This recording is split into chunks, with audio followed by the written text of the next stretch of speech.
过来，汉光演习今仔日第4天进入到重头戏，伫台中甲南海部来进行着三军联合反登陆作战的操演。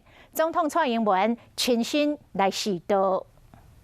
全国北中南东都模拟敌军来袭，进行反登陆作战操演。总统蔡英文则是亲自到台中的甲南海滩来示导，并且发表谈话。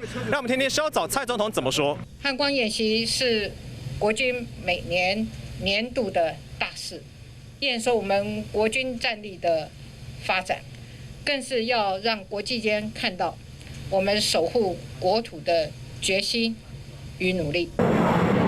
为画面中会使看到 F-16V 战斗机加 IDF 战斗机为空中炸射敌军的登陆船只，阿马刺直升机加彭斯型直升机嘛发射地球火飞弹攻击两侧突击舰。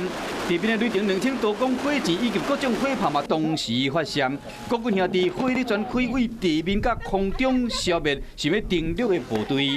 这个操演嘛是模拟敌军采用多维立体登陆战法。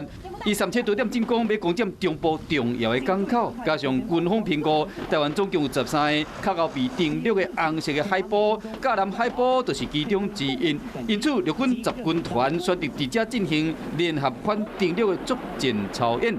这摆操演嘛是新编成的联兵营头一摆参加汉光演习，陆军派出联兵总加586旅进行火力的验证。